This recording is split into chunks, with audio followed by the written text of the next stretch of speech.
Mine does too. Hold on, wait. Let me check it out. Yeah, we're good. let me check it out real quick. Yeah, no, we're good. just like a solid blue. Somebody's gonna pop in. Somebody's gonna pop into the stream. Oh Jesus! This is why these guys don't get any views. That's like what's it? Alex was asking. Alex that lives by us was asking like, hey, are you guys down to play something real quick? I'm like, oh, we got to record the podcast soon, and he goes, lame, and I'm like, oh yeah, very much so. I'm like, oh, but it's still a thing we do. Yeah. Oh my god, why do my eyes look so baggy? I even slept good last night. I don't get it. I'm like, you're old, man. I'm like, you got multiple chins because you're old. All right, we seem to be good. Switch seems good. All right. There might be a chance that my computer, I forgot my charger at work, the one I'm driving the thing through. Oh, okay. So it may die halfway through the episode, but whatever. I put it in low battery mode or whatever, or energy efficient. You put it in airplane mode. Airplane mode, yeah. Wait, how am I connected to this? Wait a minute. All right, here you go. And welcome to another episode of Talk of Opportunity, your podcast all about Dungeons and Dragons, board games, tabletop RPGs, niche ones that nobody knows about, books, ? This is your host, Jose, as always, and with me, Andrew. And the guy who hasn't had caffeine for a month. And space. Yeah, proud of you, by the way, Andrew, for not having caffeine for a whole month. Oh, well, that's going away next week. yeah. Well, but you set yourself a goal and you met it. And I did. And Teresa's like, and Teresa was like, even telling me, was like, well, you only got one more week. Why don't you just have a cup of coffee now? I'm like, no, I'm not gonna shit the bed when I'm this close to the finish line. Yeah, exactly. Yeah. Wow. She's your downfall, man. Come on. I mean, to be fair, at first she was like, you don't need the coffee. You're doing great. And then 2 weeks later, she's like, oh my God, shut up and drink some coffee. Because I'm just like, I need it. Who can blame her? No, I don't blame her. I don't blame her at all. Which taught me I just need to be quiet. But today we're not talking about Andrew's caffeine addiction. No, in fact, we're talking about a very small, very niche RPG that I don't even know how I found this, but I was like, oh, that's a neat book. I'm gonna buy it. Today we're talking about Death in Space. Space. We could have just added an echo to that, but. We did it. We did it for ourselves to save time on editing. Oh shit! I just jumped. And with that, let's play the music. Did you just start playing the music?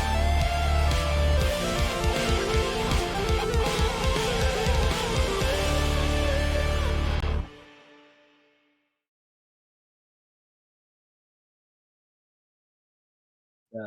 And not only that, but I also played the short version of it. Oh, good. Not even the long one. So I hadn't had it queued up. Oh, and we're back. Where are we, Jose? So, Andrew, I'm scared. You just woke up from cryosleep. You've been asleep for the past 30 years.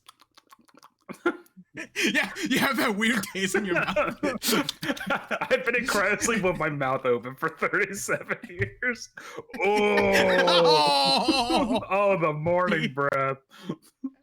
Oh, so many spiders went in there. Yep, my wavelength's good.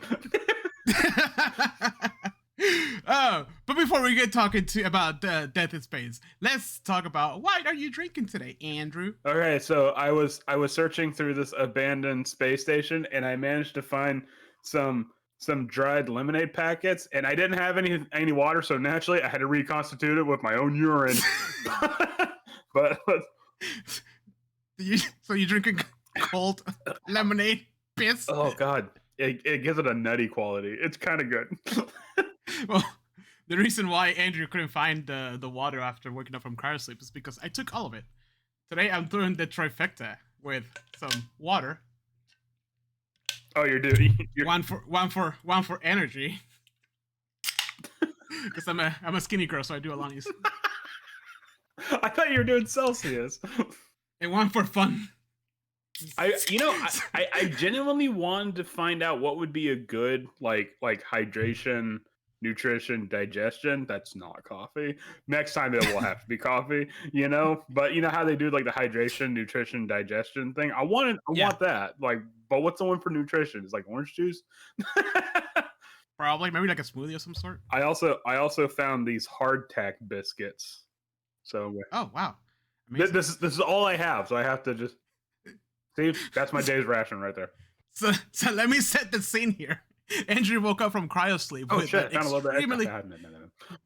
with an extremely dry mouth. Couldn't find anything but piss lemonade to drink, and now he's eating that dry tag with his that he's killing him slowly. Meanwhile, I float back in our station with 3 drinks in my arms. Hey, Andrew. You know, the piss lemonade's coming around. Once it's cold, you know, the flavor changes. It's really about that temperature. It adds.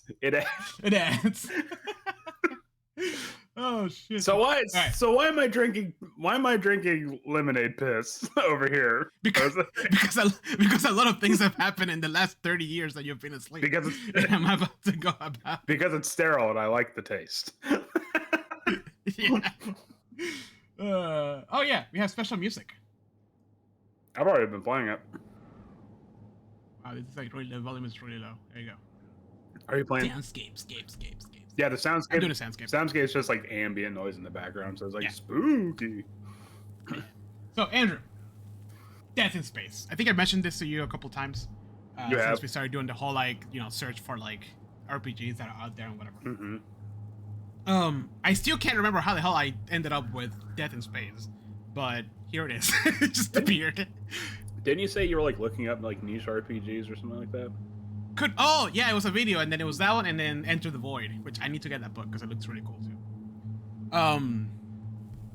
Anyways, Death in Space was a Kickstarter project that got funded in 10 minutes. Holy shit! Well, I mean, look at the size of that book. That's honestly. Yeah, you know, and like when you like look at this, it's literally a journal. Like, how many pages is that? Like, it's actually quite a few. You would think it would be like 128. Okay, I mean, it's not too small. I mean, compared to like the library of books that we had, yeah, or like Pathfinder or Starfinder, where it's like, boom, you know, that's fine. Yeah, exactly. So I mainly got it because they mentioned it as a deep space survival with horror elements into it. I was like, oh, that's pretty neat. And then I found a copy on their website before it ran out of print, and I got myself one. It's pretty. It has like holographic photos and everything on it. Ooh. It is made by the main guy in this is Christian Plugforce. Jesus.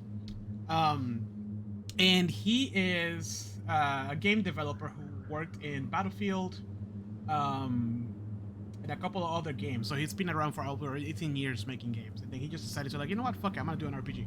So he knows his stuff.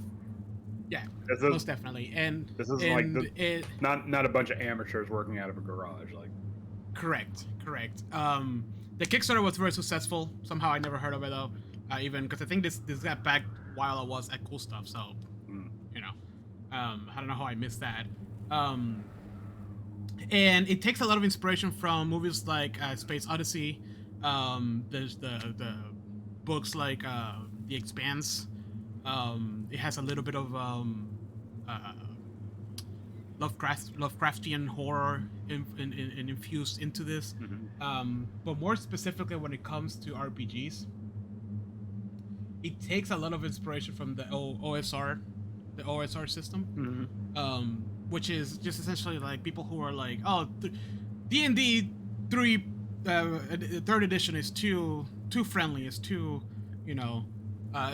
added too many rules. I don't like this. Oh, thank God! Finally, someone agrees with me.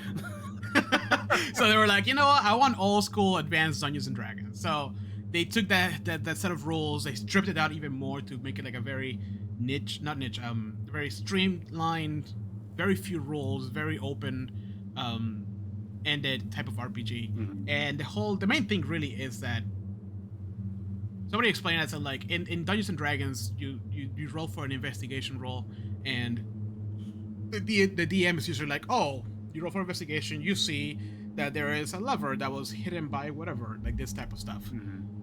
Old school advanced Dungeons and Dragons, it's more in the realm of like the player has to physically say, I'm gonna check behind the flag, I'm gonna check behind under the rug, I'm gonna check the walls for like very specifics, which brought me back to when I ran Tomb of Horrors, because the way Tomb of Horrors was written, it was very much like that.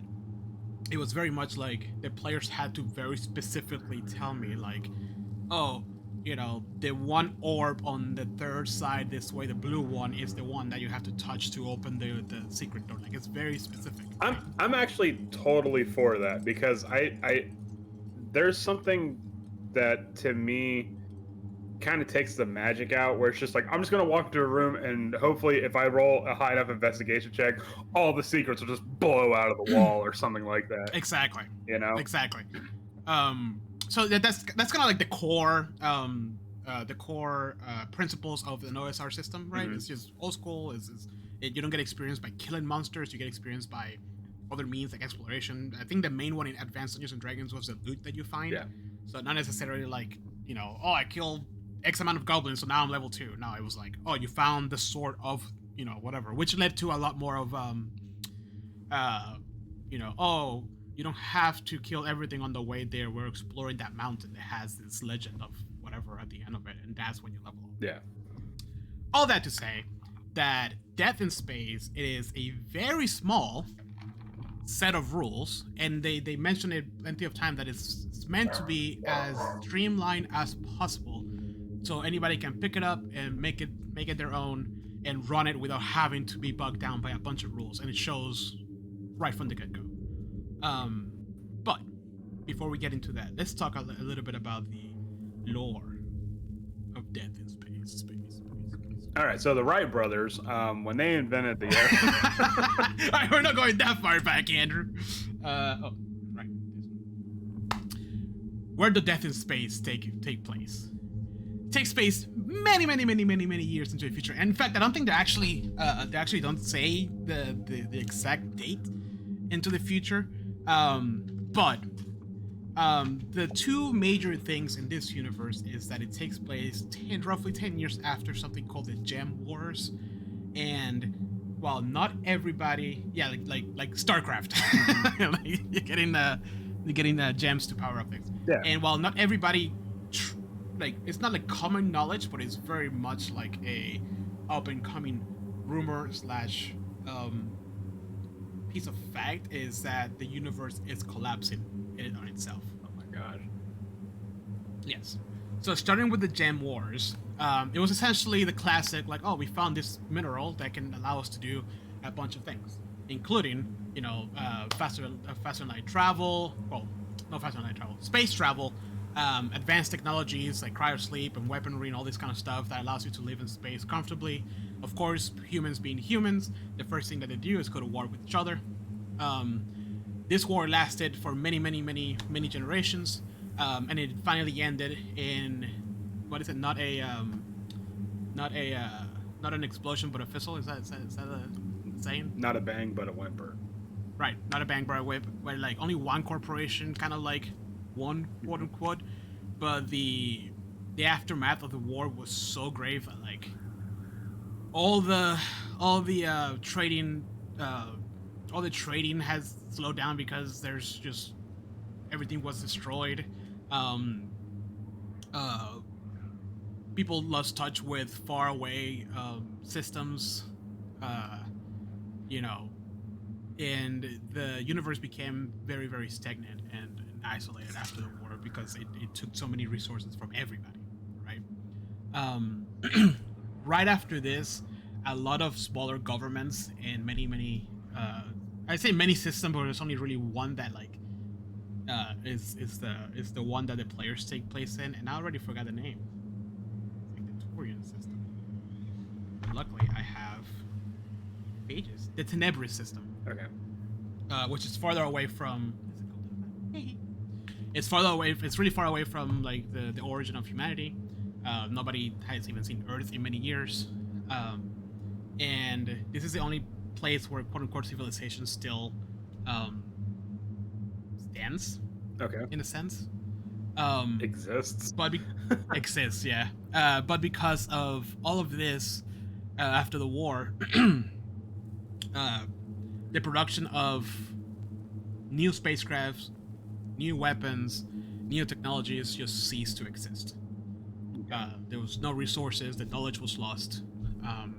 So now everything here is recycled, repurposed, rebuilt. Nothing is new, and everything is fixed over and over and over again. Oh geez, that's not bleak at all. Holy shit. Not even a little bit.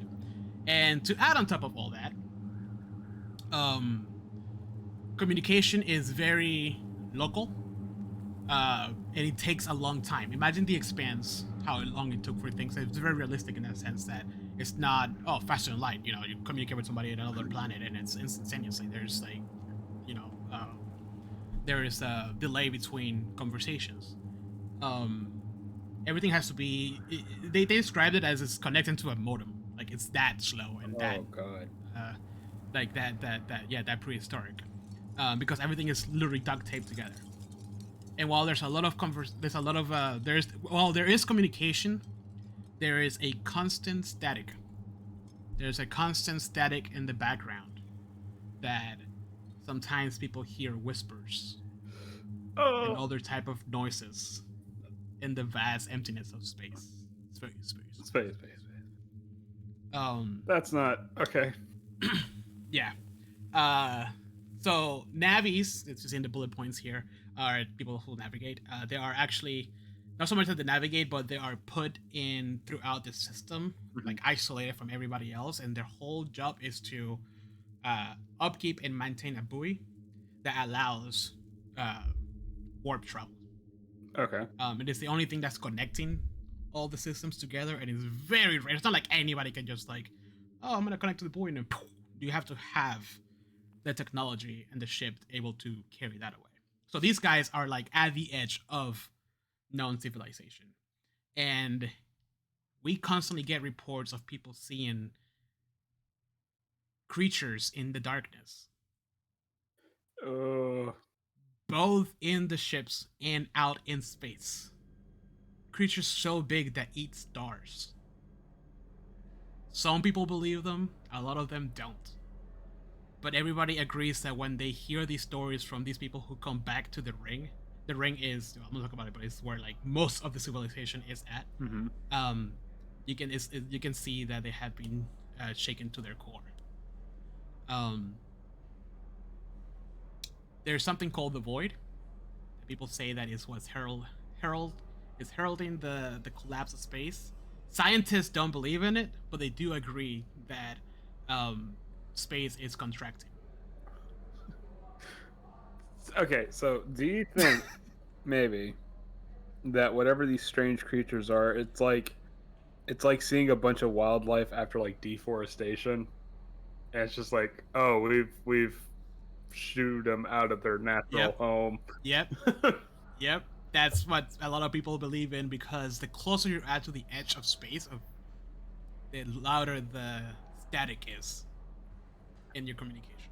Oh god. And the more voices and weird scenes you see. Quick question: who's the artist for this? Oh, I had the name of him. Because it reminds me of like a very like dark sci-fi comic series that I'm trying to remember the name of. Actually, Christian Plugfork is the layout and graphics. Oh really? Okay. Yeah. Oh, illustration. Matthias Tenvald, Jahan Noor, Robert Semelin, Anton Grandert, Pontus Jornling, and Modified Stock Art. Hmm. Okay, never mind. It's not it because it the artwork reminds me very much of an online comic called Bad Space Comic, and it's just dark sci-fi stuff, Mm. like very bleak sci-fi. So, I mean, that's probably where it took a lot of inspiration from. oh, I don't know what came out first, so it might have been like it might be like a chicken or the egg situation here. Yeah. But By the way, I found the list. I found the list of inspiration. If you want me to read it to you. So Coriolis or games Mhm. Coriolis Into the Odd, which is the one I want to get. Knave, Mothership, Mutant Year Zero, Morkborg. Which we need to talk about the Borg system. I feel like that's something that just we need to talk about. I've heard a lot about Morkborg because Yeah. because I told you a couple weeks ago I had a particular interest in like RPG horror, and Mm, apparently that's one of them is yeah. Morkborg. Yeah. So Offworlders, Solar Blades and Cosmic Spells, Mutants, 1989 edition, Traveler. We kind hey, of talked about it a little bit. Um, but yeah, but out of all of these, Morkborg, Knave, and the Coriolis are the most where most of the inspiration came from. As for media and movies and stuff, Space Odyssey, like I said earlier, A Fistful of Dollars, Alien, Blade Runner, Escape from New York, The Expanse, Firefly, IO, Moon, Outland, Prospect, Sunshine, Total Recall, and The Warriors. Like, a fistful of dollars like that one's a little yeah, I know, right? okay. I mean, I'm not against it. Hell yeah, but okay. Yeah. So anyways, it's a very bleak, it's very dark, very empty type of universe. Like I talked about earlier, once the war ended, the decay of rule just kind of like, while things were a not necessarily like a peaceful union, but like there were like governments in place. Once the war ended, people were like, "Fuck this," and essentially Wild West. Everybody started like ruling their own little areas. Hmm. Um, a lot of the systems became forgotten again. Other than I already forgot the name again. God damn it.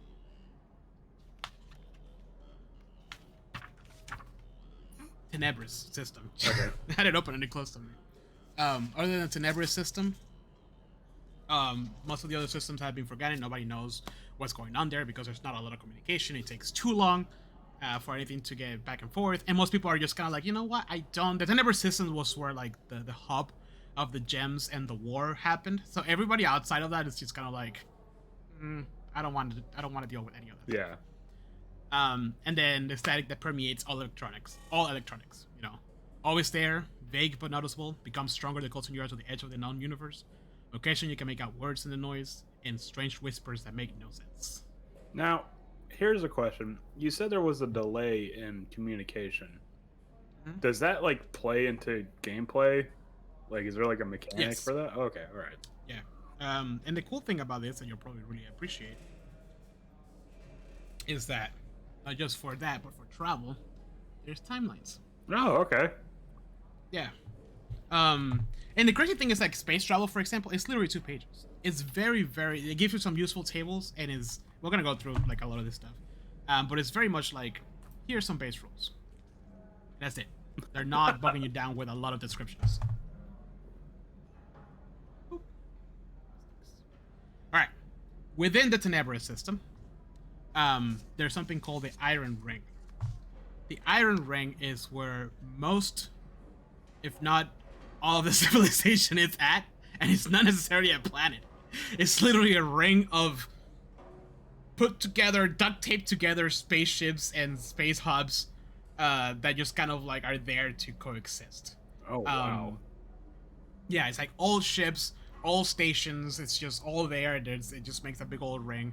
It's big enough that it's very massive. There's a lot of people living there. But that is essentially where like a lot of like the in-game characters and player interactions are gonna happen. Hmm. Um, in fact, that's where most people start because for a normie, that's where you are at. It's kind of like if you imagine like, I Jesus Christ, I'm so burping from the Expanse. It's like one of those type of things. There is it is so makeshift put together that like sometimes to get from one area to another you have to like either jump through empty space or walk outside like into like the void to get through some other areas. It's so massive that there's areas that are actually uninhabited and emptied. where like obviously the underground is where the underground gathers. So this is where like a lot of the dealings, the shady dealings will take place in. But a lot of it is also habitational areas, um, because everything in this world is uh, repaired and essentially repurposed junk. Players will always find somewhere to buy the things that they need to replace or fix or create something for their spaceship slash station. So this isn't just like a dark future sci-fi. This is like post-apocalypse. Like Yeah, yeah, yeah, people yeah. live, In space. yeah, people living in this space version of a shanty town. Just Yeah, oh my yeah. god. I mean, a lot bigger than that. Like this is. I don't want you to give the illusion that this is a very small station. This is huge. This is orbiting a moon. That's how big it is. Right, but I mean it's just like but it's cobbled together from Mhm. shuttles and Mhm. like Yep. Jesus, that's just good lord. Yep. All right. I want to follow the logic of the book because I thought it was pretty nifty. How it introduces you to kind of like the mechanics of the game. And the first thing we're gonna go talk about is character creation. First of all, why would you want to bring somebody into this world? But you know, That's an excellent question. It is very easy. There's only 4 abilities: body, dexterity, savvy, and tech. Your hit points is just 1d8, and the only way to get more is to put on armor. okay. Yeah. I'm sorry. You start with 1d8. Your defense rating, which is your AC, is 12 plus your dexterity modification. Um, the only way to get more AC is to buy armor and put on armor. Okay. To generate abilities, you roll 2d4s, one at a time, and the ability value is the first roll minus the second roll. 0 is considered baseline. Anything below that is you're bad at. Anything above that, obviously you're better at. Oh man, I love that. That is awesome. So you're not. That's it. Like it's not like the other one. Like it's not like we do like what is it? Roll 3 sets, pick the best one of 3 sets. No. No, it's like can you? Okay, I want to do this to somebody that's never played this before and be like, all right, roll me 2d4. It's like okay, a 3 and a 4. Yes, a 7. All right, cool. You have a -1 to your dexterity. You're like, wait, what? Yeah, I mean, this is very much in the sense of like you're not meant to fight everything, right? Like you're gonna die more than likely. And actually, it's a really cool quote at the end that we're gonna go through that pertains to death specifically. I kind of already got the feeling this is more like Call of Cthulhu, less D&D. Very much so. Where it's like if you see a monster, if you see a monster, just kiss your own ass. Yeah. Then you pick your origin. You can either roll or choose. You have carbon, which is a grown in space base exowombs. They have short lifespans, live their lives off-world, untroubled by darkness of space, more comfortable in an EVA suit. You have chrome, which is an ancient AI, placed in a body, vessel, or organic material. It's got right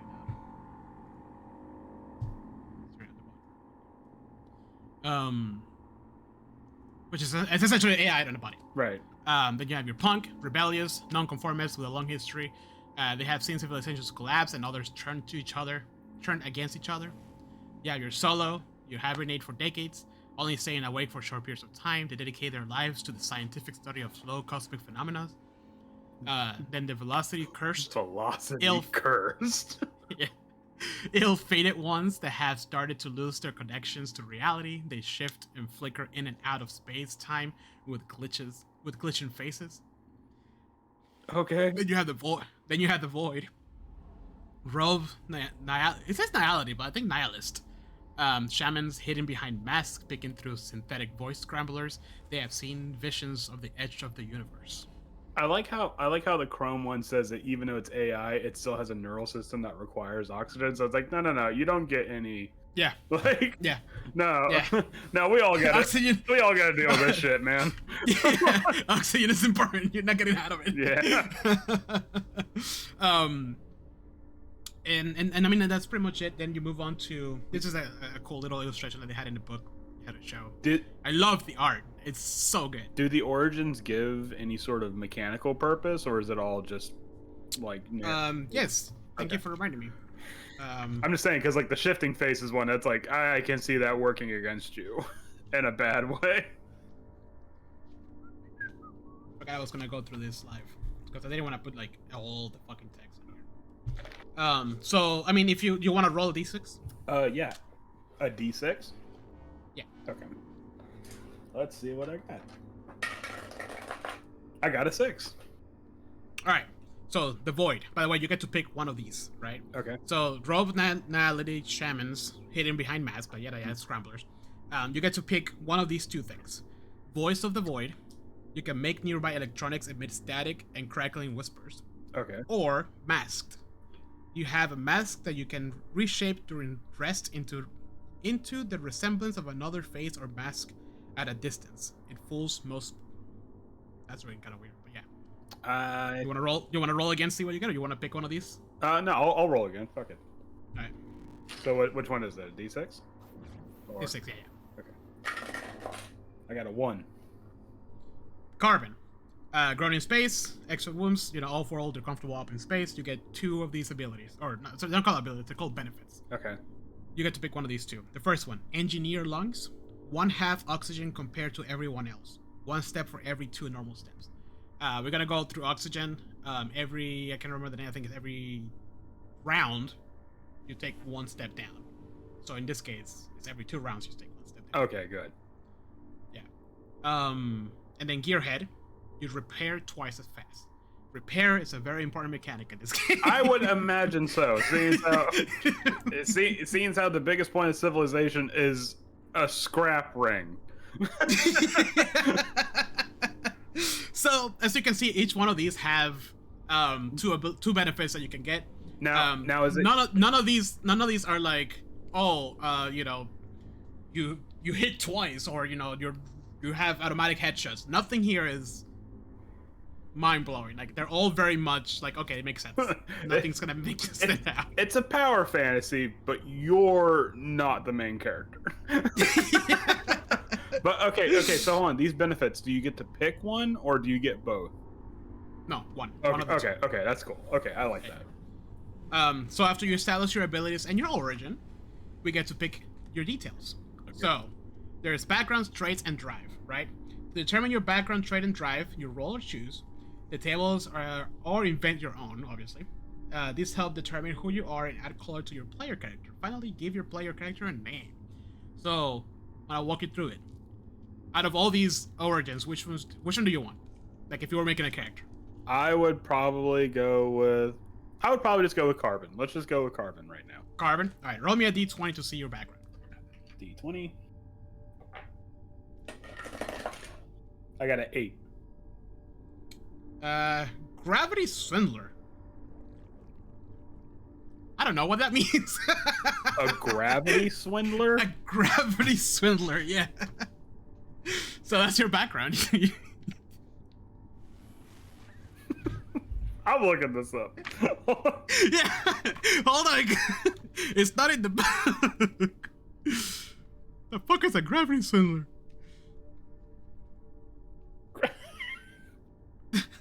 Okay, no. It just there was the only thing that popped up was a Reddit post that said, "Hold my Red Bull while I commit gravity fraud." Okay. The only thing I can think about is we have a table back here for drugs. Oh, maybe gravity's like a drug or something like that. Yeah, here, let me. I like how we just got stumped on this one. Yeah, let's go to the drug table real quick. Let's all go to the drug table. Let's all go to the drug table. Power systems, holy shit, there's so long. All right, addictive substances. No gravity. Weird. Okay. Yeah, and literally it's just like a small table. It doesn't really show you. Maybe we'll get into it. All right, now your trait. Give me a d20. D20. I got a 10. 10. Dishonest. So you're a dishonest gravity swindler. Wow. What? And let's find out what drives you. Give me another d20. Gravity. I got a 1. A blaze. All right, so well you get to, you know, I don't know, like my room in the ring is what drives me. I want to keep it safe. Then we, you know, there's the next step is character details. We get to roll for your looks. Give me a d20. This is all flavor, by the way. Give me a d20. I got a 15. 15. Antique space gloves. Ooh. Ooh. I got these. I found these off of the skeleton of a cosmonaut named Yuri. Some bullshit. Who knows? Yeah, it was weird. Yeah. Really old. Only the first man in space, but you know, hey, whatever. The fourth one is past allegiances. Give me a d6. D6. Okay. Yeah. One thing to mention before we talk about the allegiances is that the war it ended 10 years ago. Like, right. It hasn't been too long. So while it's not a war, it is still very much present in this system. Yeah, there's probably still people out there still fighting the good fight, quote unquote. Yeah. Yeah, that kind of stuff. All right, roll me a d6. I got a 2. 2. Family. You stayed with the family and kin, defending your turf with tooth and claw. Okay, well, not necessarily a war, but you know, the other ones that win inside, they lose inside. The contract, like maybe you were contracted. Mm-hmm.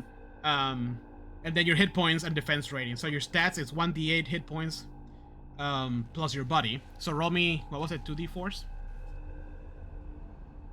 Yeah, yes. Roll me 1d4 first, and then the second one.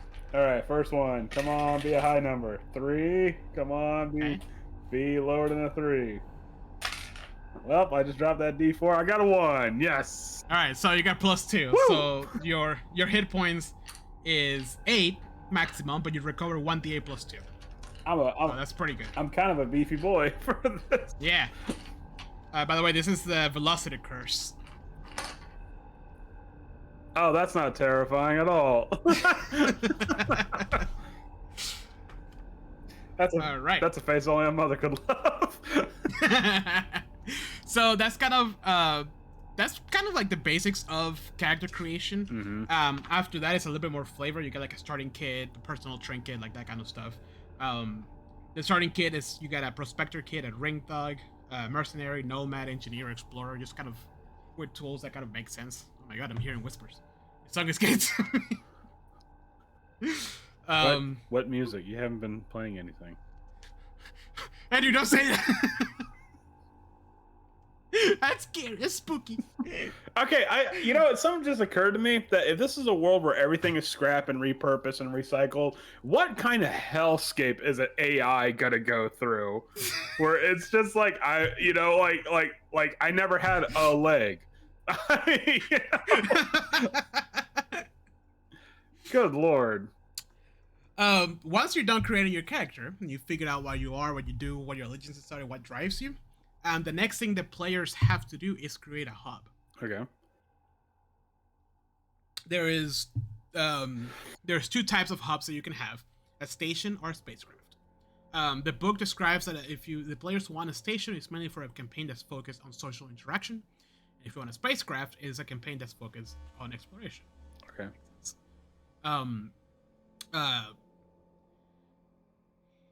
Depending on what you pick, you get a set amount of power source, and how much power you have is that number between 1 and your output power from 0 to it's not telling me, to 8, and then that dictates what hubs you can attach to it. You get a couple of basic ones. You get a command center, a crew quarters, a life support, and a mess. Those don't take any power. That's just your base of 0. And then you get to create or pick what other things you want on it. This is usually when it comes more into gameplay. So at the beginning of the campaign, you will just have the Rocinante. Right, very basic Mhm. warship without any weapons. Yeah.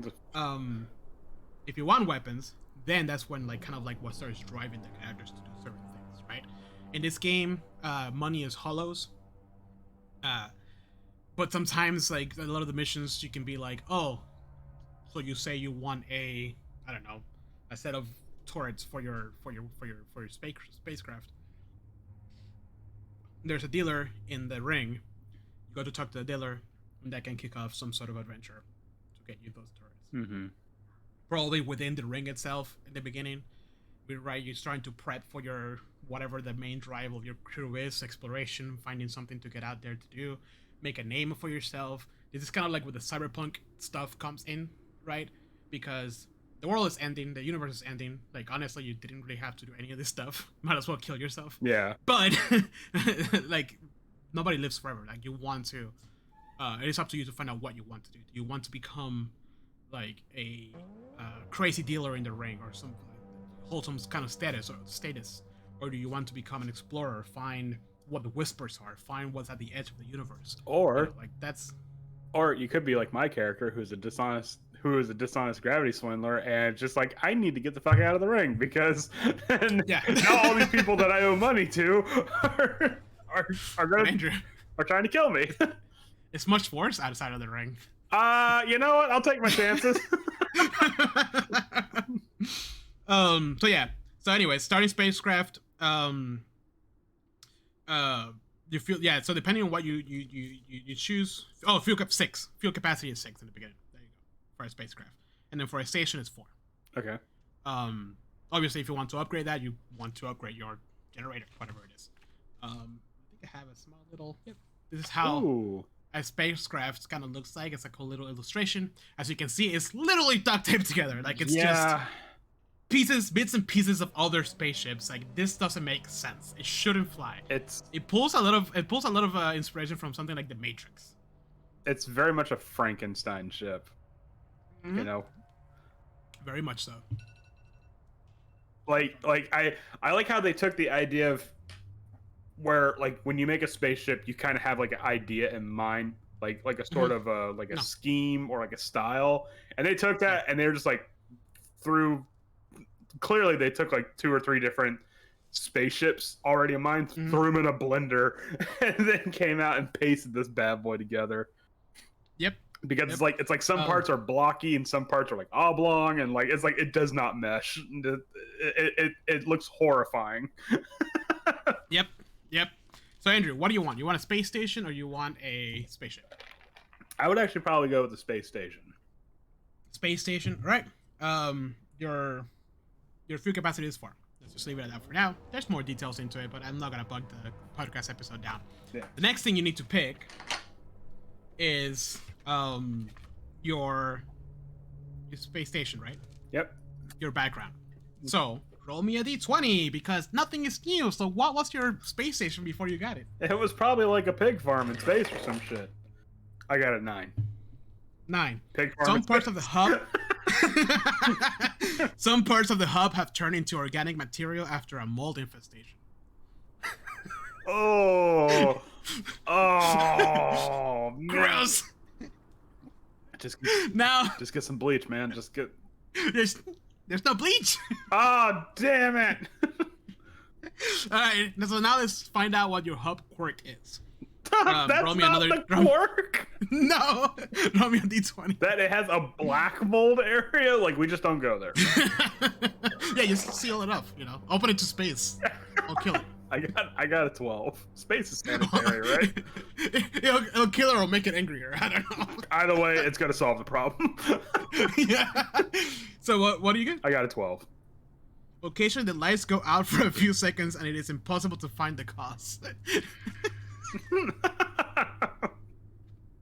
So as you're built, obviously there's a lot more than these, but like as you build, this is stuff that just add like personality to your spaceship. I love that. I absolutely love that because every time you look at like sci-fi or something like that, like the technology is so like perfect and pristine and Mhm. nothing ever goes wrong. So I love the fact that it's just like, you know, like oh, just piece of shit station with the mold and and then, like There's one character who's always trying to find the cause. yeah, Like, what is making this happen? and it's like you're just having a particularly bad day trying to like piece something together. Lights go out. You're just like, I son of a bitch, and throw the wrench at the fucking light. Yeah. Yeah. But some of them can be a little bit more functional, like number 16. That's a quirk. It's like scroll on the wall is call in case of emergency, along with a number. The number goes to a person who can offer contracts to the crew. Oh, okay, cool. Or number 17. It comes with a grumpy robotic pet coated with a cozy synthetic fur. I don't like any of this. So that's kind of like the basics. You create your character and then you create your station. Now is Now we it get to play the game. now hold on. Is it like if you're playing in a group, like everybody gets to create like contributes to the station, or does everybody get their own station? No, everybody gets to contribute to the station. Okay, all right. Yeah. So yeah, this is at this point of the game this is session 0 type stuff. This is Gotcha. all co-op stuff. Like you're obviously meant to be in a group, so you have to find out how you came together, all that stuff. Okay. But because you're in space and there's nothing out there, you have to have a hub, a place that you can be in. So either a station or a spacecraft. Okay. I figure a spacecraft will be more like the crew of the Rocinante, you know, like yeah, Right. kind of cool. All right, so now let's talk about the general rules. That's it. Seriously? Yep. So it's a D20, plus relevant ability. You have to beat a 12, not a 10. Okay. And that's it. The task is successful. However, if you fail your task, you get something called a void point. We'll talk about that in a little bit. Something tells me that's the real fun. Yeah. You also get a complication and a setback, which is also fun. And then inventory is with item slots. You have 12 plus your body modifier. Most of them take 1 spot. Some things will take 2 or more. Okay. Imagine like a big old jetpack or something, that type of stuff. It's gonna But also it's gonna be smaller the thing that's things. most crucial. It takes like 3 spots. Obviously, yeah. But most little things under 1 to 2 kilograms can fit into 1 slot, if that makes sense. But that's kind of how you keep track of how much you can carry. Gotcha. Yeah, that's pretty much it. The void point. There's something out there that is constantly watching. A void, always grasping at your inner thoughts. Each failure opens the door a bit more. I don't like this. I don't like the fact that at the bottom there's a thing that says cosmic mutations. A void point. What are void points? So, while nobody really knows what the void is, it's always there. And as you adventure through this life and you fail at things, you get something called a void point. To gain void points, you gain them. You said it. You gain it whenever you fail an ability check or attack roll. A player character gains 1 void point, and they can have at most 4. Okay. Using void points, you can use them to get advantage on ability checks. Oh, okay. However, if that ability check fails, you get a cosmic mutation. Ah. Okay. A cosmic mutation, a mutation that represents a physical manifestation of the void through the player's character. Uh-huh. And then there's the void corruption.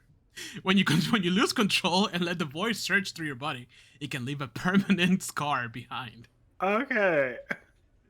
I don't like this. If the void is spent to get advantage and the roll fails, you roll 1d6 and the result is equal to or lower than the current amount of void points. After the one spent, you roll in a void corruption effect.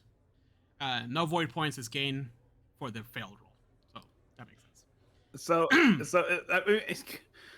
So it's like in like D&D, if you miss an attack roll, all of a sudden like the barbarian like his arms like splinters off and turns into a bunch of pistols. He's like, ah! Kind of, yeah. So I would hate that. So let's say that let's say that you use your void point. Dude, this fucking soundscape is freaking me out. so you have you gotten to the one that's like Inaro yet or something like that? I think I just passed that. I'm in the Iron Ring public area. Yeah. Inaro's pretty fucking intense. Yeah, it was. That's what I was hearing whispers in.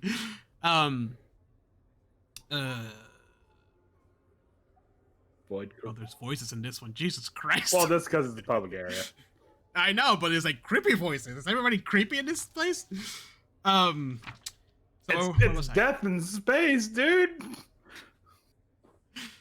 I lost track of what I was saying. Activate cosmic mutation. All right, cool. Cosmic mutation. Andrew, roll me a d20. Let's find out if you want to activate a cosmic mutation. No, I don't want to. I don't. Yeah, activating a cosmic mutation requires spending 1 or more void points. The effect lasts around 10 minutes and can be activated from a range of 10 meters, unless otherwise stated. More points can result in a bigger effect if the player and referee can agree on the outcome and consequences of the spend point. The player decides the necessary details on how the mutation manifests. I don't want to. Do it. I got a 13. So this is almost like the wild magic table. No. 13. Thermal conduit can make the body withstand extreme temperatures or create a small region of extreme temperatures in the palm of their hand. Oh, okay. Yay. Yeah, so they're useful. That part is useful. However, if you fail, then the void corruption comes into play. Roll me a d20.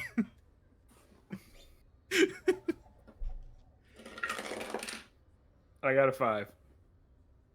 5. Oh, actually, no, hold on. My bad. Well, let's say that you roll a d6 to make sure that no corruption is going to come through, but you fail it because you only had 1 and now. Mm-hmm. Yeah. 1. You become infected by an anarchy program. Oh, God. Page 96.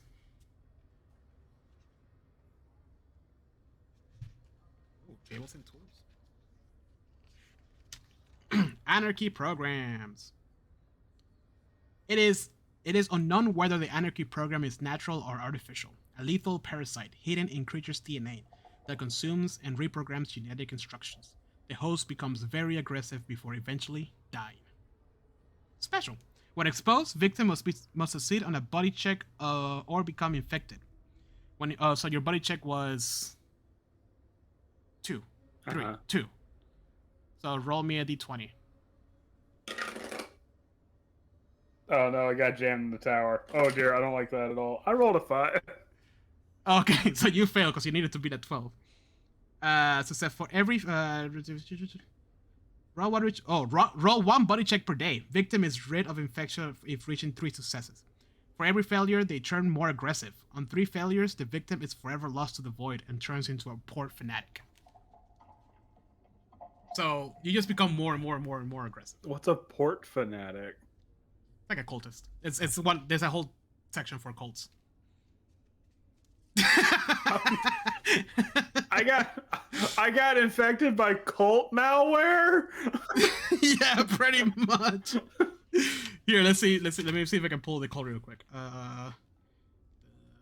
The material first, pathic,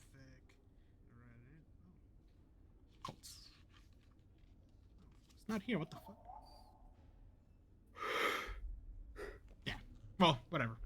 So anyways, so this is kind of like the main feature of the game is void points. Essentially, the more you fail, the more void points you get. As a player, you can, it's like a risk and reward because you can use void points to achieve things. Because if you notice, there's a very high chance that your stats are going to be 0 or lower. So the more you use void points, the more of a chance it is that you're going to get corrupted by it. Some corruptions are minimal and it take a long time to happen. Some corruptions just fuck you up right away. But you can channel the void itself. Use special powers. Is there a corruption where it's just like your head pops? It's just like poof. Probably. A part of your body becomes surrounded by a cloud of darkness. What? 1d20 strange mathematical symbols start appearing on your body. You gain a high insensitivity to all pain, 1 extra damage to all hit point loss. Oh. Your skin starts secreting a slimy substance that sticks to anything. I don't like any of this. That's the point, Andrew. You're not supposed to like it. All right. So that is the mechanics of the game, believe it or not. The core mechanics. It's literally just very, very, very high chances of you failing at things with just D20 rolls, and then void point mechanics, which is what makes it stand out from the rest of any other RPGs. There's also fighting and stuff like that. We will go here into a little bit. However, repairs, like we mentioned, everything in this universe is made out of scraps, and we need to be repaired. There's a whole mechanic for repairing things. Everybody's able to repair things. Obviously, I think the stat is tech. The higher your tech is, the more likely you are to repair the thing. However, you need the specific piece to repair said thing. So that's where a lot of like beat to beat during the adventure it takes place into, right? You have to find the scrap to fix your ship, to fix your spacesuit, to fix your weapon, to fix your whatever, your hand. So that's kind of like, you know how like in D&D you like go to a tavern and you just sleep. Yeah. Here you had to find where to get the extra metal to repair the hole on your spaceship, because spaceships are so fragile here that any small debris can go through it. Jeez. Yeah. Off-world mechanics. There's two types of Eva suits. There's a light Eva suit and a heavy Eva suit. The light one is harder to maneuver, but it doesn't have easier to maneuver, but it has no defensive systems, and it has less oxygen or less life support than a heavy system that has more armor but is lighter. Is harder to maneuver, for obvious reason. All movement in zero gravity has disadvantage on dexterity checks, and the recoil of your weapons will push you back. And you need to spend one round regaining control of yourself. Now, quick question: when it comes to like the repairs, it says you have to look for specific things. Does it have like it probably doesn't, but I just want to know: does it have like a list of things? Like, no, you need to find this specific thing to repair whatever.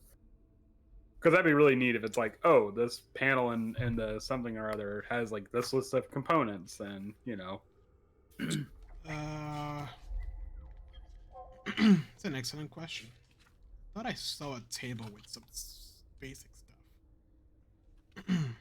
No, there's a table for locations in the ring. There's no table for it, so it's up to the DM. Okay. They just have to get kind of imaginative with it.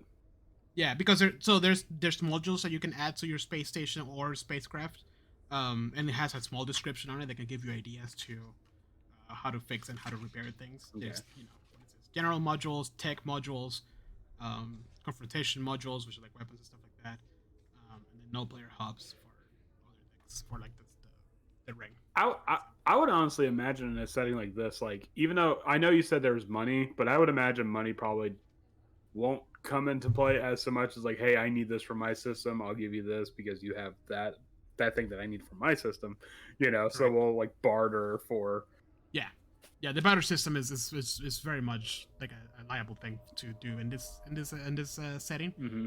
But if you have hollows, then obviously that will work just as well.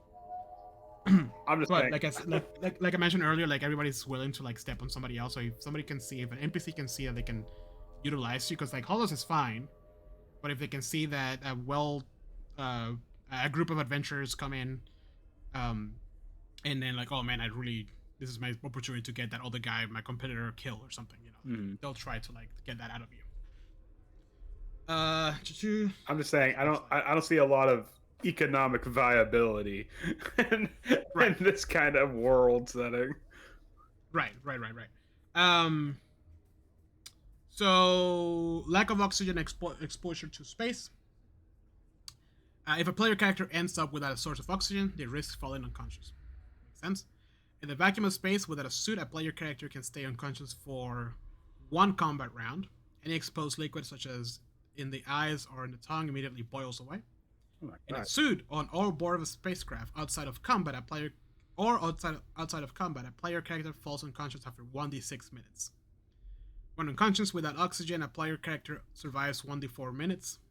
After that, they must roll on a body check per combat round until dead or rescue. If the check fails, they are dead. There's no 3. It's just No, why? yeah, Why? I'm surprised they even gave you a check. yeah, exactly.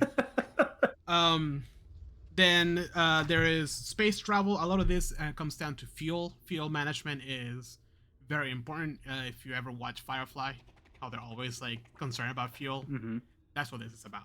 Um, there's also complications that could happen in a couple of tables. You wanna roll me a d6? D6. Yeah.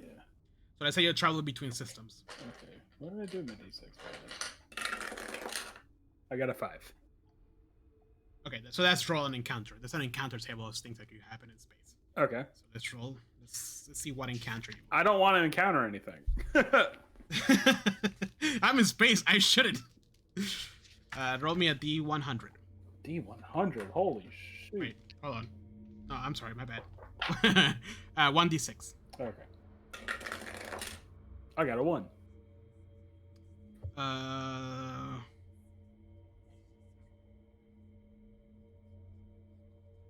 So a derelict.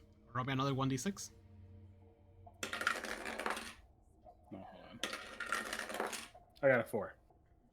4. An old mining station. A few gems are still hidden away. Ooh, gems. Yeah. Oh, yeah. Sorry, I forgot to mention. The various system.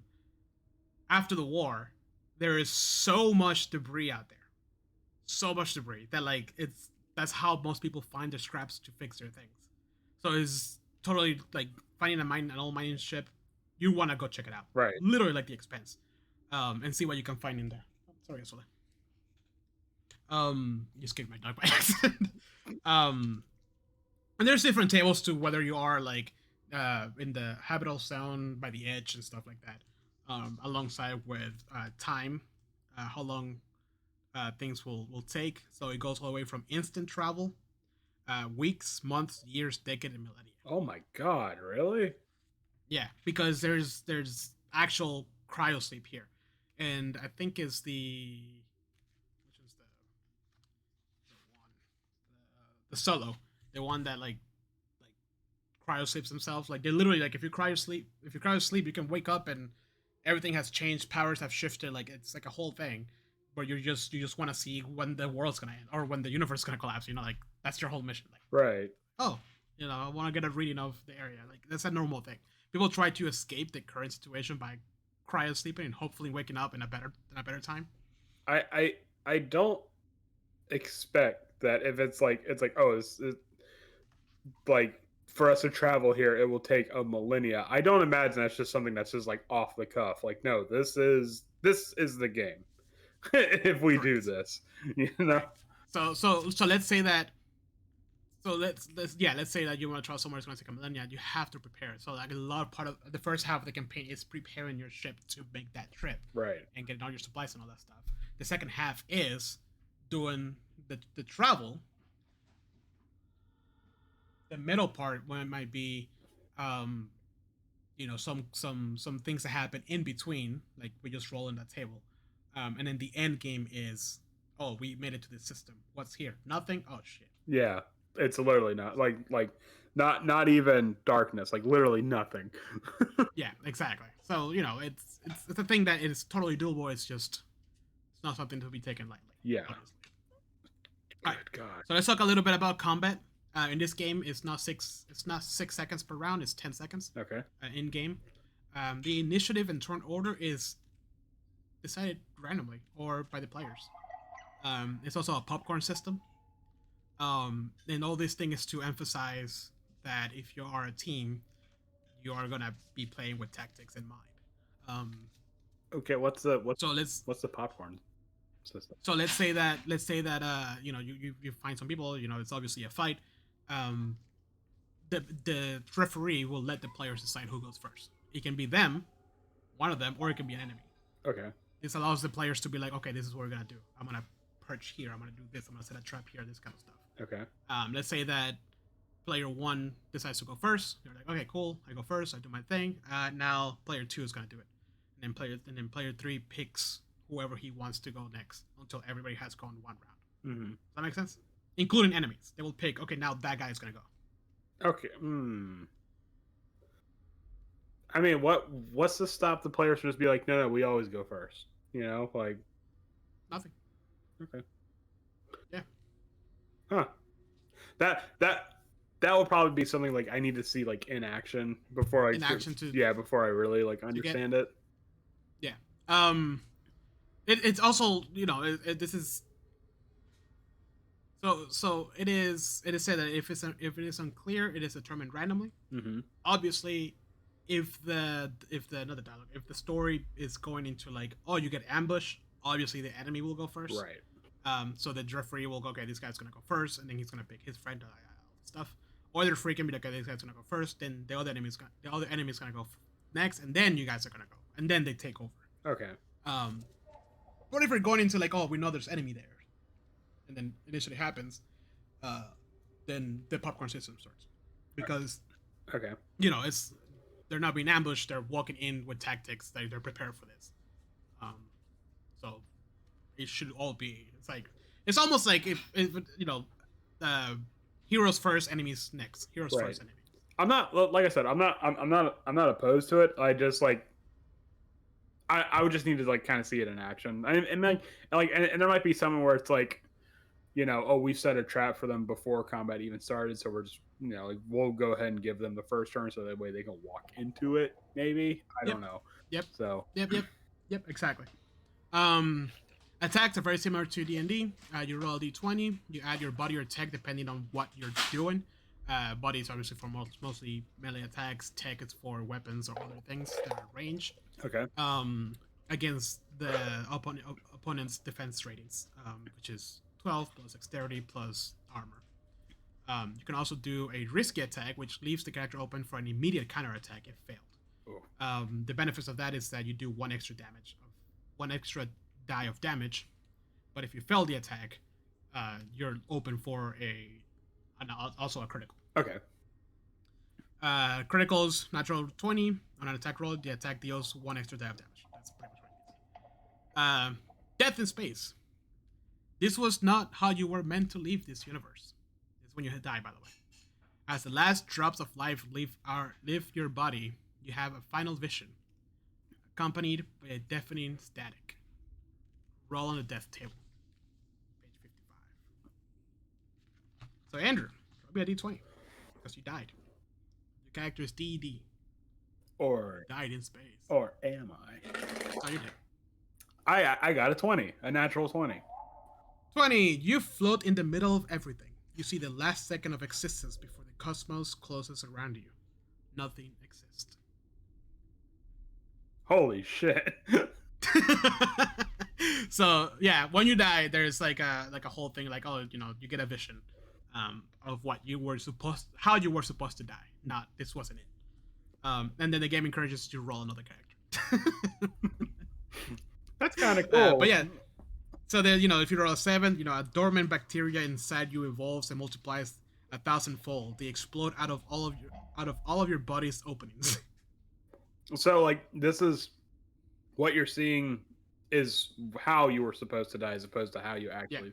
Yeah. So if you got gunned down in a station somewhere, you can look and see like, oh no, I was actually supposed to explode into a microorganism bomb. Yeah, exactly. I kind of lucked out. It's just it's kind of like the void showing you what it was supposed to be versus what actually happened. Like, no, this is what I had planned. No. Then let's get a little bit into advancement because I thought it was kind of interesting. There's also space confrontation. It's not common. Most people don't want to do space confrontation because literally anything can breach your hull and you'll die. Yeah, I would imagine it's probably just like we don't even have the resources for combat in space. Are you kidding me? Yeah. You hail somebody else like, all right, I'll meet you on the ring, section 4. Let's do this like gentlemen. Exactly. meet me at 3 by the bike racks. Advancement is like I mentioned earlier, it's very old school type. At the end of every game session, you discuss the following. um, and then you get one experience point per one that you manage to accomplish. So, Okay. did you repair something? Did you deliver a dangerous contract? Did you use at least one void point? Did you discover a new and potentially dangerous place? Did you gain a new enemy? Did you find someone new that you can trust? Did you contribute with something especially memorable? And each one of those gives you one experience points, and then there's a small table of things that you can buy with those experience points. You can increase an ability by one, raising it to at most plus one. Wait, what? Increase an ability by one, raising it to at most plus one. Oh, if you have like a negative, then you can start to. Right. Increase an ability by one, raising it to plus one or higher. So it's 3 plus whatever your current one you're trying to raise it up to. Mm-hmm. Oh, I see. Got it. For 5, you raise it by 1. If you want to do after that is 3 plus whatever you want to get to. Right. Increase your maximum hit points by 1 to 4. So this is how you get more hit Level points. up, quote unquote. Yeah. Gain a cosmic mutation. One ability must be lowered by 1. Determine the mutation randomly. And gain 1 additional origin benefit. Can have at most 2. See, okay, that's cool. I like that. Now, can you do things like multiple times? Like, can you repair like 3 things and that's 3 experience points for you? Or is it just like, no, I repaired something, that's it. I only get the 1 experience point for, like, no matter, you know what I'm saying? It says each positive. It's 1. So each positive answer. Okay. Each positive answer grants 1 experience to the player character. That's a good question. I will rule it as like, did you repair something? Yes. Okay. It doesn't matter. The question is not the question is not how many things do you repair. Okay, plus 1 for each. Okay, so it doesn't matter if you repair 1 thing or 20 things. You're going to get that right. 1. Okay. Yeah. Exactly. And that's advancement. Pretty simple. I kind of like it. It's kind of elegant in my opinion. Yeah. And it does not overpower you. There's no like, oh, I can attack 3 times now and rage and attack 1 more time and my it's kind of like, no, you're still squishy as fuck and you're probably gonna die, but you now have a mutation. Yeah, it's like we will allow you to get rid of maybe some of those negatives.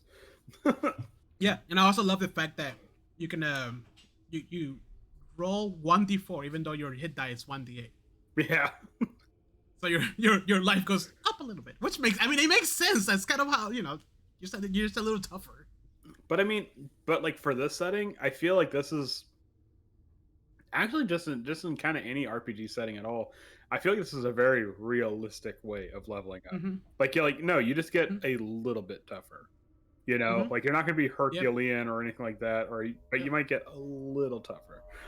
Yeah. Also, something to also keep in mind is the fact that it's at the end of every game session. Oh, you do this at the end of every game session. Yeah, it's not at the end of a mission, at the end of like a milestone. No, it's at the end of every game session. So for example, in one of our sessions that we do absolutely nothing, you won't get no experience. There's nothing here. I was like, how many people did you make fun of? How many laughs did you get? How many SpongeBob references did you do? Yeah. Like, no. So it kind of also like, in my opinion, if the player knows this list of questions, it incentivizes them to do these things and keep track of it. Like, oh yeah, I want to repair something, obviously, but even more to that, like, do you make a friend? You meet somebody who you can trust? Like, that's open-ended, but it's something that allows for role playing. Did you discover a new and potentially dangerous place? And the thing about it is that the one I like that says, like, did you find someone new that you can trust? Like, I would imagine that like the players that are like power gaming could be like, yeah, I trust this guy, I trust this guy, I trust this guy, just so they can get that XP. And then because earlier it says like these people are more than willing to step on each other, like, okay, you trusted this dude. Like, you trust everybody in a setting where it's like dog eat dog. Yep, exactly. And at most per session you can get 7 points. Okay. So if you want one of the better ones, like a custom mutation or an additional urgent benefit, you have to wait. It costs 15. Right. And also depends. I mean, the only one you can probably buy right away is increase an ability point by 1. But you might not even have enough for that. You might have only accomplished 2. So that's one session. You have 2 experience points. The next session, you want to get those 3. Let's see. At the end of every game session, discuss and answer the following questions in the group. Okay, so if it's like if the group does, let's say that it's like you're playing with 5 people, and only one person does the repair. Does that mean everybody gets that 1 XP because that one person did the repair? No, That no, one. player character. Okay. Yeah. All right. Yeah. So it's essentially almost like an interview. All right, this is your exit interview. Did you do this? You did this, right? Like that kind of stuff. No, that's cool. I kind of like that. It's kind of like a weird, like I want to say like kind of video gamey sort of like here's your boop boop boop boop boop, like here's your grading system, you know? Yep. I thought it was. When I saw this, I was like, oh, that's simple. Mm-hmm. That's elegant, and it makes it puts it in a way that like players can metagame and adding more to the story by metagaming, if that makes sense. Right. Yeah, because this is all stuff that you would want to as like a GM you would want to push them towards to do anyways. So then you just this is the carrot. You know? Yep. So, and it's not just kill everything because it's how you're gonna get experience points. Yeah.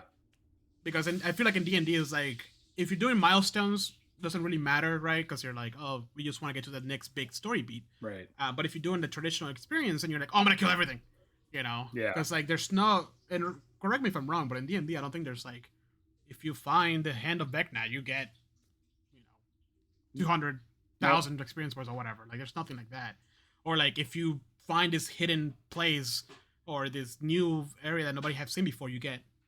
Sometimes in story, like in milestones it does tell you that. Mm-hmm. But in traditional experience point, it doesn't. It's just the experience you get is killing things. Right. Which is very video gaming. Which is why I kind of understand the appeal to OSR. It makes sense. Yeah. Well, because it gives you the freedom to just do stuff like this, to where you can kind of you can workshop the rules to, it's like what does OSR stand for? Does it stand for open source RPG? No, it's it's something Renaissance. Oh, I'm thinking it's ORS.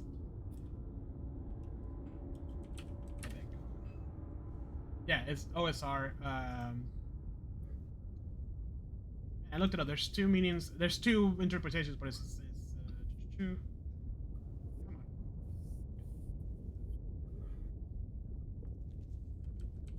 It's like original Renaissance something. Old school Renaissance. Okay. Or old school revival. They're interchangeable. Oh, okay. All right. But I mean, because like it's like the system for D&D or the system for Pathfinder or the system for like even like Lancer, like it's great for D&D or Pathfinder or Lancer, whereas like OSR, like I feel like you can definitely workshop it, and like it's so, now I don't want to say empty, but it's so interpretable that you can do stuff like this with a system that can also be used for something that's completely opposite of what Death in Space could be. Yep. And it's like for us, I think it's a double-edged sword for us because we always complain that like D&D doesn't have enough rules. Well, but this one is, I think this one is the complete opposite, that it almost comes around to the fact that like, oh wow, okay, it's easier to run because it's so light on rules. It's so rules light. Right. I mean, the complaint I have about the lack of rules in 5e, it's a bit more nuanced in that it's not just like, it's this weird like gray area where it's like they have a bunch of rules, but like a lot of the rules don't work with each other. Kind of, it's weird. That's probably gonna have to be like its own episode where I just bitch for an hour and a half. But I mean, but it's like, but then the openness of the RPG rules like very much work in this to where you can, to where instead of having like an XP system that's based on like killing people or milestone, like no, I can workshop the XP system to where it is based on just this. Yep. So exactly. So yeah, that's advancement. I loved it. I was like, oh wow, because it's very like it's like in the middle of the book. Like I didn't get to it until like way later, and I'm like, oh shit, that's pretty smart in a simple way. No, you hit the nail on the head. It's elegant, you know. Yeah, yeah. All right, so let's talk a little bit now that the mechanics or the big chunks of the mechanics is done, which that was, in my opinion, that was pretty light mechanics compared to like even Lancer or D&D that we talked about. Um, let's talk about the principles of the game, right? Like what really drives the game. So this is straight up from the book. Nothing is new. The world is old, rebuilt over and over. Function rules over fashion. Spacecraft are fragile, and even a tiny debris can rip through unprotected modules. Uh, Communication networks are local and direct rather than open and wireless, and hacking requires plugging in at all times. Messages are limited by the speed of light. Delays of several hours are coming. Oh my gosh. The war is still very present. It ended, but the aftermath is still keenly felt. When preparing scenes or locations, as the referee, include people who still wear their war scars on their sleeves. Places or objects are still not rebuilt.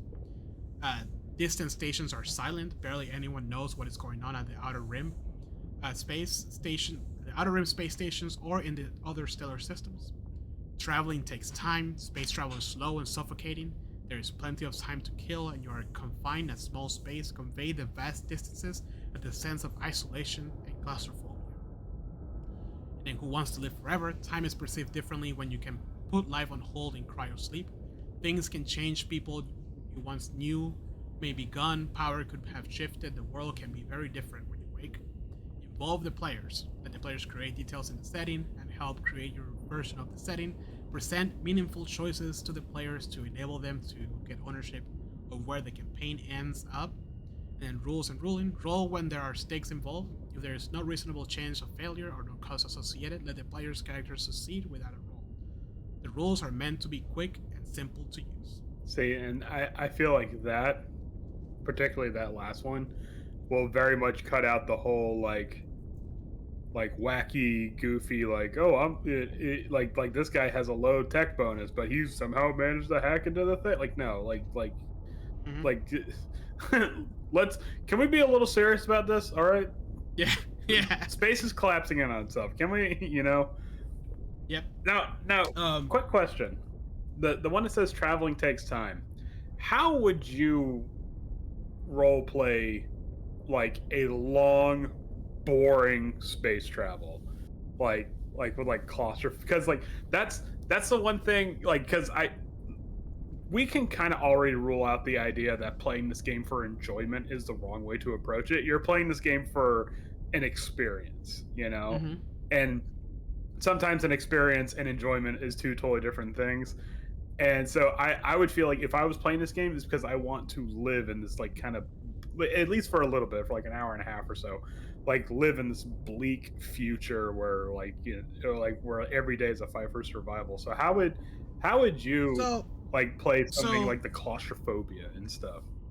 so long space travel, it's either you are cryosleep because you're going sub speed of light, Mm-hmm. or I haven't really touched too much into this, but bridging, which is the spaceships from Dune, the one that like the big ones from the traveling guild, Mm-hmm. how like people put their other spaceships inside of that one and then they jump. Right. Yeah, that's what a bridging is. It's just a big old spaceship that um that holds cargo, other spaceships, a lot of people, and then just jump you between buoys to get you through your destination. So roleplay wise, it might just be like, oh, you fade to black, you come back in. You can roll. There's a couple of tables here where like there is complications that can happen and wake you up, kind of like Space Odyssey, or Passengers. I think is what it's called, the one with Chris Pratt. Mm-hmm. You have to solve that. Something happens. However, there's like the mid area of like you're traveling from like maybe one planet to another, and you're doing sub light speed. I don't know, man. Like, I try to set the player into beyond that small sheet of metal. There's absolute death. Maybe describe creaks and sounds, and maybe a knock on the other side of the wall. Mm-hmm. But I think that's where the complication tables come in. Oh, okay. Okay. Because I mean, it's just like how antagonistic do you want to be against your own players? Like, do you want to purposely make them feel bored and frustrated to kind of convey that sense of like, are we going to get there sometime today? Feeling like, you know, Oh, like yeah. I mean, I think that's more for me at least. I think that will be more of a dialogue thing, like not a dialogue, but it's what I'm looking for. Storytelling thing, not like a practical like, oh, we're just gonna sit this whole session and tell me what you do in this empty shit. right? It will be more of like a narration type thing. Well, for our And, table, it and would probably there's yeah, probably some tables that would love to have like yeah, right. And then I will roll for on the tables for complications and see what happens. Okay. Um, the other part of the book that I think deserves its own episode is there's a whole big old section on the Tenebris system. There is actual planets in here. There is, uh, but most of them are uninhabitable, or it has a lot of very dangerous life in it. So a lot of people choose to live in space. Oh, I see. And then, like I said earlier, the ring is like the main thing. There's like a couple of pages on all that stuff, on all the little planets, but it's like very small paragraphs, so it's really open for interpretation. So like, For so each one of those. so does this take place in like this reality, or is it like an alternate reality? It doesn't say. Okay. I like to think that it's this reality, just many years And it's in the just like future. we just made the Earth into a gigantic parking lot, and it's uninhabitable. You know, it's Mhm. just okay. All right. Yes, sir. So, other than that, there's a couple of creatures. There's not a lot of them. They're all terrifying. You want to roll on that D8? Oh no, but I guess I will. Not for my benefit, but for you, the audience. You're welcome. I rolled an 8. An 8. A Syzygy antfolk. Fear water. Have a poisonous bite that changes the victim's DNA and turns the bitten body part into a sweet, nutritious liquid. What? It's essentially an antfolk. Oh, okay. Yeah. Special. A bitten victim gets 3 body checks once per day. Failing all, failing all, struck body part turns liquid. Oh no. Yep. Roll me another one. Another D8. Nope, I got another 8. Hold on. 6. Ort flies. A swarm of tiny flies that form the shape of a large fly can communicate by changing its shape. Special. Attacks all within melee distance each round. Takes no damage from guns or melee weapons, only from fire, explosions, and similar. Oh my gosh. Yeah. Here's the only illustration we have of a creature. Hold on. Ah, no. I hate it. There's weapons, not a lot of them, and uh, uh,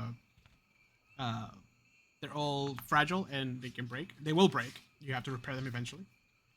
Um, and then what I love about this book, which I wish every RPG had, they have a section called tables and tools, and it's just a Yeah. whole bunch of tables, my friend. Um, but yeah, that is Death in Space, short and sweet. Um, quick question. Yeah. At the very beginning, there's a bullet point that says like behemoths are trying to find shelter or something like that. Oh yeah, W- I kind of skimmed through that, didn't I? Yeah. What? So remember how like the people say the Navi say that they see things out in space. Mm-hmm. Yeah, that's what they see. And I think there is a because it's not in the creatures panel. This is where the Lovecraftian aspect of the game comes in my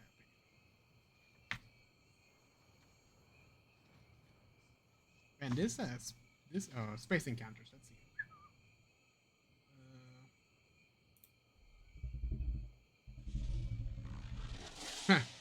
So one of the space encounters is called oddities, Mm-hmm. and one of them is a colossal creature drifting alongside the spacecraft for a moment. Was it real or a strange vision? No. A migrating herd of massive, strangely shaped spacecraft without a visible engine. Oh man. So yeah, there's a lot of stuff that it's just more of like a horror aspect of it. However, they don't give me stats for like a behemoth. Well, I So that should make you feel a little better. well no, it doesn't because that just tells me that you're not going to like Yeah. like encountering a behemoth is just instant death. Yeah.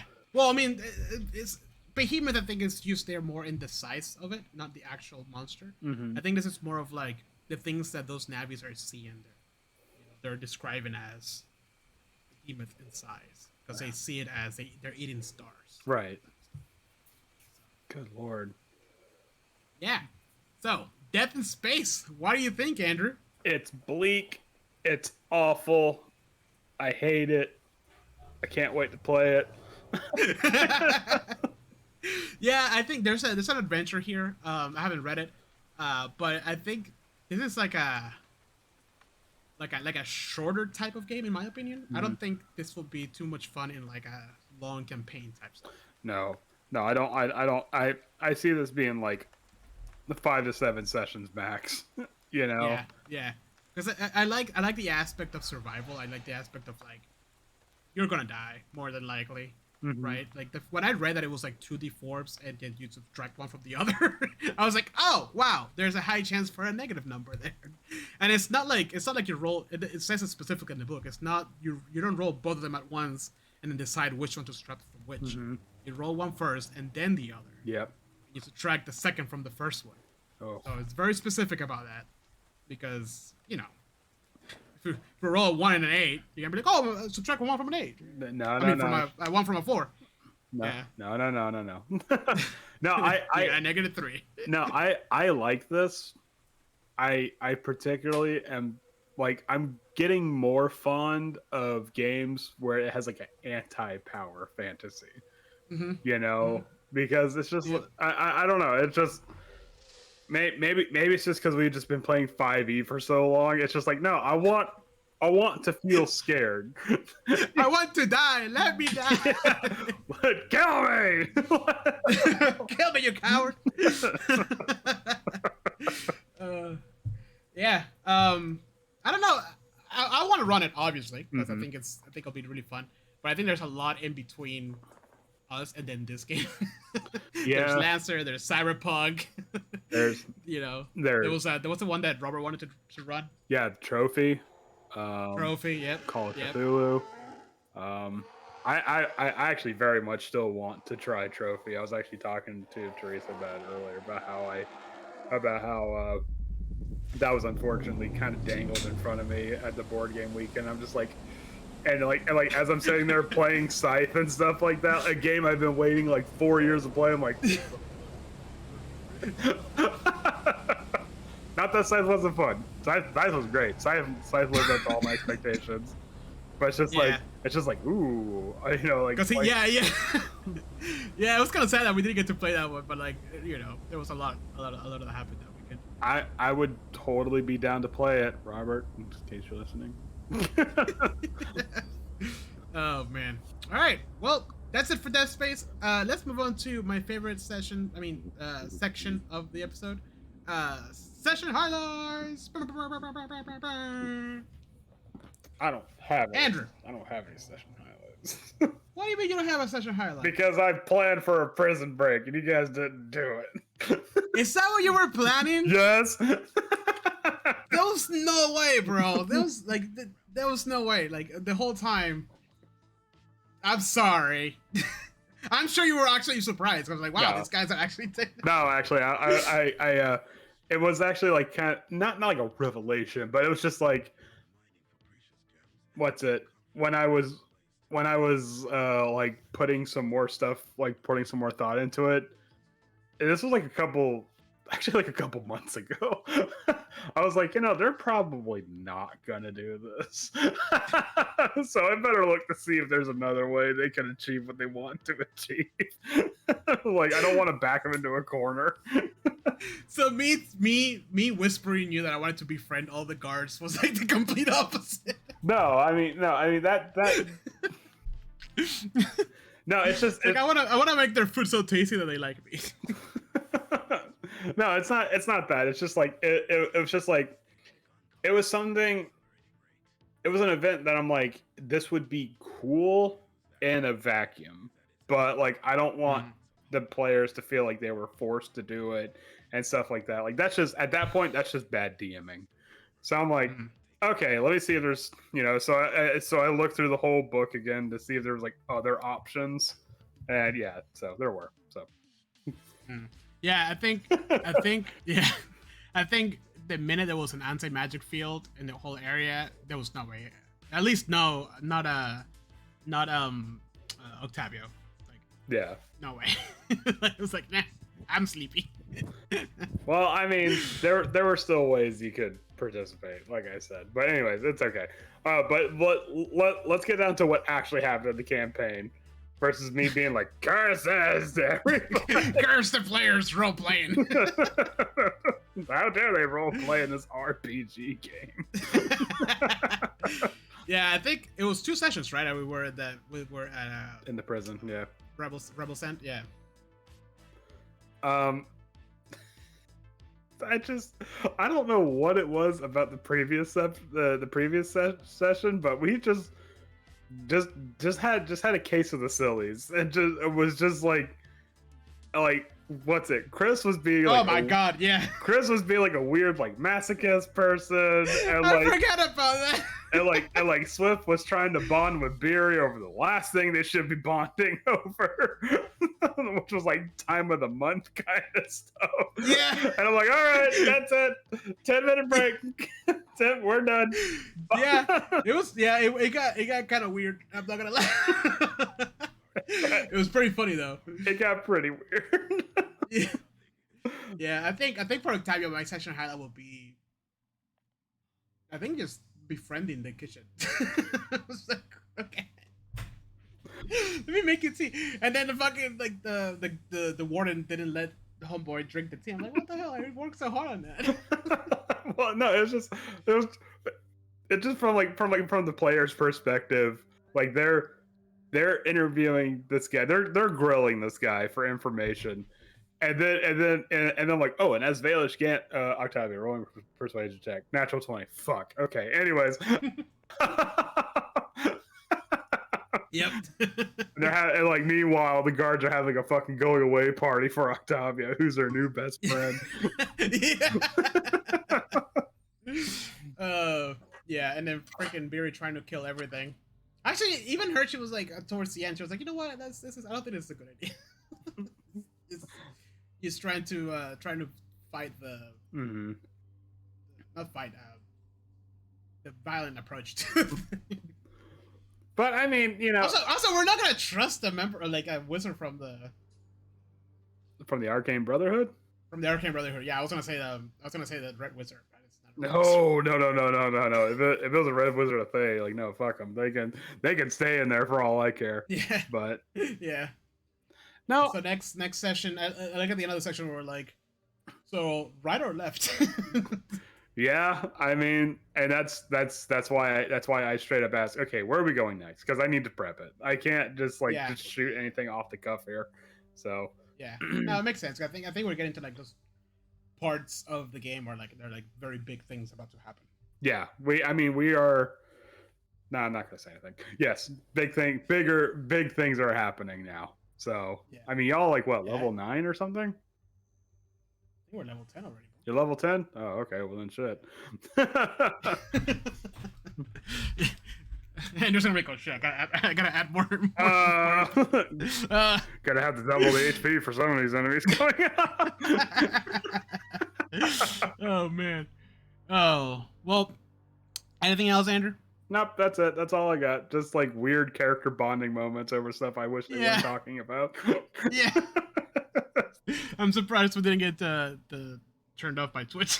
Yeah, just like freaking, just nope. Sorry, we're gonna have to shut this bad boy down. this 2 viewer stream down. Bye. Oh man. All right. Well, that's everything for this episode. I hope you guys had a good time going with us through the Death in Space RPG, and learned something. I think the book is just getting a second reprint, and it's not very that expensive, and it has a lot of really cool mechanics in it that I didn't know about before, and now I wish I knew sooner because I think I would have put a lot of that stuff into practice in Dungeons and Dragons himself, actually. Um, but I can't wait to whenever we play this. I think it's gonna be a fun short adventure, in a very thematic and moody type of narrative. Yeah, this is definitely just like that Alice is Missing game. Like this, like you need to be prepared to get into a certain headspace, and know you're probably not going to have a good time. Yeah. But yeah, I hope you guys had a good time. Please make sure to follow, like, comment, wherever you're watching, YouTube, Spotify, Apple. And with that, you guys have a wonderful rest of your week. We'll see you Wednesdays on Twitch and Facebook when we stream our live games. So please join us for all the weirdness that happens there. But with that, you guys have a wonderful rest of your week, and as always, keep on gaming. Bye. Bye. Sweet.